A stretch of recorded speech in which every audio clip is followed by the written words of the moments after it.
Jour 1, je suis bien arrivé à l'aéroport, j'ai trouvé pas une carte SIM mais j'ai pris des sous, j'ai pris tout ça. J'ai réussi à prendre un taxi, alors évidemment tout avec des taux un peu de fou. Je suis touriste, je me suis dit bon, je suis le premier, je suis le dernier arrivé de la classe, faut bien que je me fasse un peu avoir. Donc j'ai pu prendre un taxi de l'aéroport à mon hôtel pour le premier jour, c'était carré. Donc voilà, à Lima il fait tout le temps ce temps là en fait parce que c'est l'hiver, donc il fait tout le temps gris. Mais là il fait très beau et il fait en même temps très mauvais, c'est-à-dire qu'il pleut pas. Tout à l'heure on a eu un petit crachat, c'est le max de la pluie diluvienne qu'on peut avoir dans cette région. Donc il fait tout le temps ce temps là, mais du coup il fait aussi très bon, il fait genre 20 degrés nuit et jour. Et quand il y a un petit vent il fait frais, on sort en pull et tout. Donc c'est bien sympa. Ensuite jour 2, j'ai découvert du coup ce qu'il y avait un peu autour de l'hôtel. Donc là je me suis vraiment baladé, c'est ce que je fais principalement. Donc là il y a le parquet Kennedy et le parquet, je sais plus comment ça s'appelle, Général je crois, qui sont juste à côté. Il y a des centaines de chats qui vivent là, ils sont hyper calmes, hyper bien traités en plus par les assos qui prennent soin d'eux.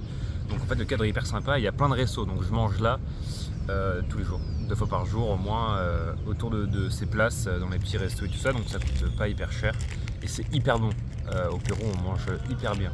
Et donc entre le parc Kennedy et le parc général, il y a aussi une église dans laquelle je suis allé plusieurs fois. Je me pointe un peu à des horaires au pif. Et 2 fois, j'ai été aspiré pile poil à l'heure d'une messe. Donc c'est sympa. Mais c'est en espagnol. J'ai pas tout compris. Mais bon, au moins c'est un petit peu rigolo. Voilà, donc en arrivant, le premier jour, j'ai fait un truc typiquement péruvien. Donc un plat vraiment typiquement de là-bas. Et puis j'ai redécouvert des choses incroyables en fait. J'ai fait des découvertes assez folles. Ouais, j'ai déterré une antiquité les gars. Regardez.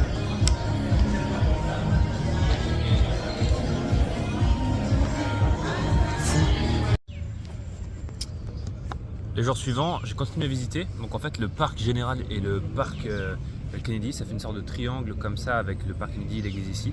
Là, il y a 2 rues qui partent comme ça. Et ici, il y a la côte. Donc en fait, je suis allé plusieurs fois sur la côte. Et donc, je vous mets les photos et les vidéos ici. La ville est 50 mètres au-dessus du Pacifique. Donc déjà, la première fois que je vois le Pacifique. Nouvel océan débloqué. Regardez l'endroit de fou. Là, je suis donc, au bord du Pacifique à Lima. Et en fait, ce qui est incroyable, si vous regardez la mer, vous voyez des sortes de rouleaux de houle de partout en fait qui viennent, et donc c'est surfable tout le temps. Vous voyez des surfeurs ici, là, des surfeurs de l'autre côté des bâtiments bleus, là-bas il y en a beaucoup plus, mais on les voit pas trop, bref, et donc en fait il y a tout le temps des rouleaux qui viennent de la mer, et du coup pour surfer c'est incroyable. Et donc j'ai regardé pendant hyper longtemps les surfeurs, et puis j'ai marché sur la côte, voilà, et puis j'ai visité un peu partout. Les jours d'après, pareil, j'ai suivi le reste de la côte, et je suis allé au Parque de l'Amor, Parque Chino, etc. Donc Parque chinois, Parc de l'Amour, qui sont assez connus à Lima en fait. C'est là-bas qu'il y a beaucoup de photos pour les promotions de la ville sur les sites touristiques. Donc voilà, j'ai pris des photos, je me suis juste posé, j'ai juste regardé le paysage. En fait, je prends beaucoup mon temps. J'ai croisé un vieux copain des Anglais aussi. Ah oui aussi, le 12 juin, j'ai découvert qu'il y avait un site de foot dans Lima, ça s'appelle Huayra Pucllana. Et en fait c'est des pyramides Incas qui sont dans la ville. Et elles sont découvertes que depuis 20 ans, c'est assez exceptionnel. En fait il y avait un gigantesque tas de sable dans Lima, et depuis 20 ans ils le déterrent. Et en fait ils se rendent compte qu'en dessous c'est une énorme pyramide et une sorte de petite ville Inca.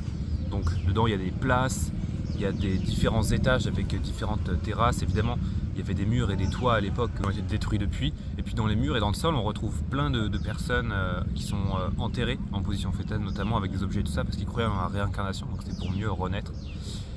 Voilà, le site est incroyable. Et fun fact, il est fabriqué, si vous regardez, avec quelque chose qu'on appelle méthode de bibliothèque.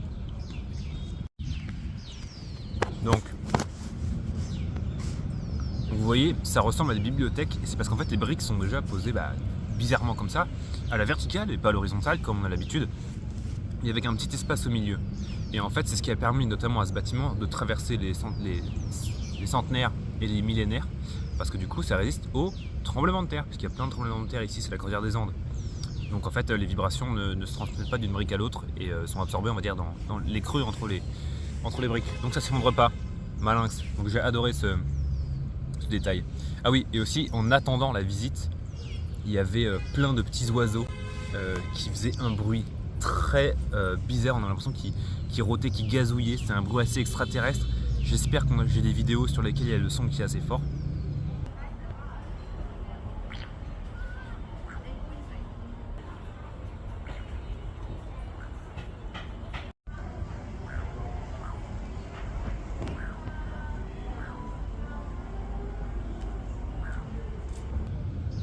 Et donc ils étaient hyper mignons, et il y avait un garde notamment, enfin un des guides, pas un garde pardon, qui quand il venait, il tendait la main comme ça, et il y avait toujours un oiseau qui sautait dedans. Donc j'ai essayé mais j'ai pas réussi. Et j'ai vu pour la première fois un colibri aussi, à ce moment-là dans les fleurs qui étaient autour. Donc je suis très content. J'ai vu aussi à la fin, il y a un petit zoo, donc j'ai vu des lamas, des petits cochons d'Inde et des maïs, des vrais, du maïs, du blé pardon, non du maïs, du blé ou du maïs. Bref, je sais plus, mais qui font bien 2 mètres, pas comme en France. Donc je crois que c'est du blé, pour faire de la farine. Je sais pas si c'est pour faire de la farine, j'en sais rien. Enfin bref, voilà, des petits piments, sympa. J'aime bien les plantes et les animaux, donc ça me fait toujours plaisir. Et en parlant d'animaux, quand je suis allé au bord de la mer, etc., quand j'ai fait mon tour de la côte là, je suis passé sur la plage, là où il y avait les surfeurs, et il y a toutes les petites baraques de tous les surfeurs, tous les gens qui font de la loc de surf. Ils m'ont tous parlé, j'ai au moins la carte de 10 boîtes de surf différentes, ils m'ont tous dit leur prix, leur machin, ils sont hyper cool, enfin, c'était très très marrant. Et après, vous allez voir sur l'eau, il y a un restaurant qui est au-dessus de l'océan, vraiment construit dessus, un pilotis. Alors c'est hyper joli, je suis allé sur le ponton, et en fait j'ai regardé pendant bien 10 minutes les surfeurs, etc., le spot et tout. Et après j'ai juste baissé les yeux, et j'ai découvert qu'en fait il y avait des centaines de crabes, genre vraiment gros comme ça, hyper colorés, sous mes yeux. Du coup, je les ai regardés pendant vraiment une demi-heure. J'ai pris plein de photos, plein de vidéos. Je suis complètement fan et je me suis dit, faut vraiment que je fasse un truc avec des animaux parce que j'adore ça, notamment les trucs de la mer et tout. Enfin bref, je sais pas pourquoi, j'ai beaucoup aimé. Les petits crabes sur la côte, entre le parquet chinois, entre le parquet chino et le parquet de la Mort. En fait, il y a des parapentes, genre qui sautent de la falaise. Et ils reviennent là. C'est-à-dire qu'ils tombent pas en fait, genre ils arrivent toujours à revenir, ils se baladent juste le long de la falaise et avec les vents, ils sont toujours à la même attitude.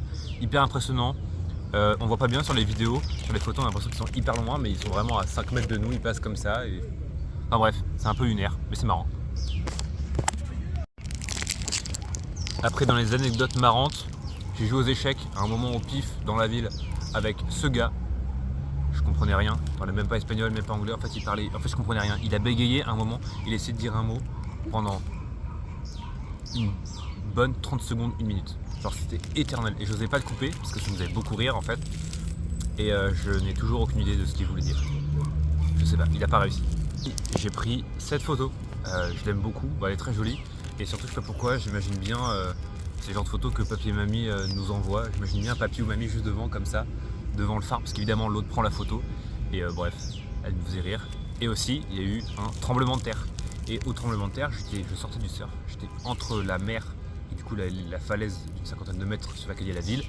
J'ai pas senti sous mes pieds le tremblement. Par contre, comment j'ai su qu'il y en avait un? Parce qu'en fait, à un moment, j'entends des bruits de cailloux qui tombent, je regarde à droite et en fait, il y a tous les cailloux sur la falaise qui commencent à dévaler, il y a de la poussière partout. Et j'ai pris une courte vidéo juste après le tremblement de terre. Mais en fait, on voit encore un petit peu, parce que ça s'est pas mal évanoui, de toute la fumée, de tous les cailloux qui sont tombés sur tout le bord de la falaise, parce qu'on voyait vraiment à 1 km de chaque côté. Et puis il y avait tous les gars dans l'eau, sur le bord de la plage, qui disaient à tous les surfeurs de rentrer et tout, parce qu'évidemment il peut y avoir un tsunami ou ils peuvent être aspirés au fond, enfin bref.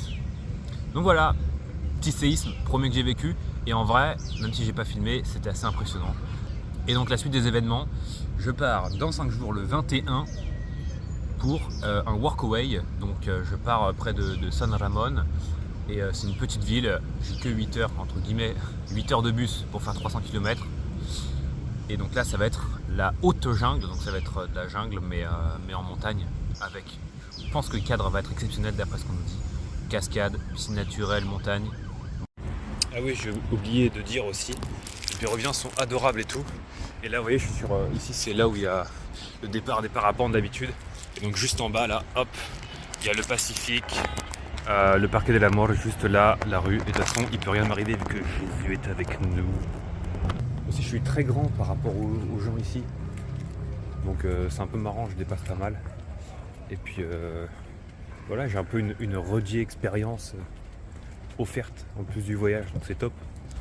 Donc, je vais très bien, je suis posé, je prends mon temps, je me lève quand je me réveille et je me couche jamais tard. En gros, je passe du plus clair de mon temps à prendre mon temps et je suis très content ici.